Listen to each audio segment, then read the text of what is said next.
To our latest estimates, we have about 550,000 pounds of drugs, illicit narcotics, seized by Customs and Border Protection just last year. And I'm leading bipartisan efforts here on my end to address this issue, keep our community safe. I recently introduced a bipartisan joint task force to combat opioid trafficking, which actually testified in front of the Homeland Security to make sure that we had better data gathered, that we had better technology to both detect, interdict, disrupt, and prevent narcotics like fentanyl from being smuggled into the United States.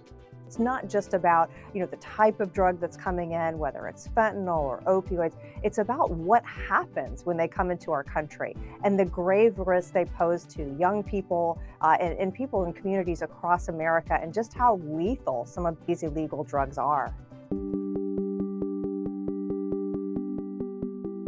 What we're seeing today is that fentanyl is the most trafficked and the most dangerous drug that we've seen come through the U.S.-Mexico border.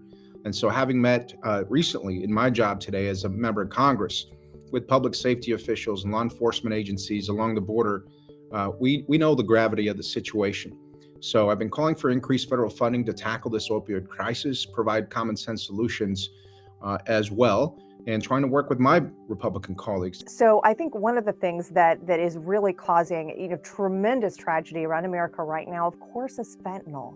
And the place that we see fentanyl coming from most often is our southern border. So, in communities really everywhere in America now, I know in my district where I'm from, in Florida, we've seized enough fentanyl to kill every American. It's really just hard to even imagine the quantity and the scale of these drugs. And one of the things that's really important about fentanyl to know is that, a lot of times this is not something that people are intentionally consuming.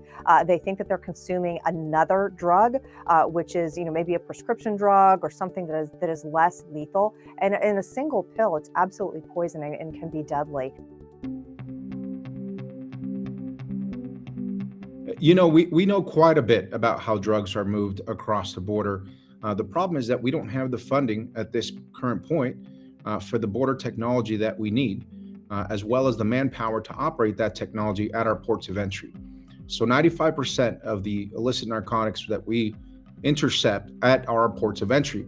Now, these come in different ways through our commercial vehicle shipments, everything from crates of, onions to green chilies to any other suspicious package that could be imported into the United States. But a lot of it is also through pedestrian traffic, people hiding drugs on their body, and non-commercial vehicular traffic.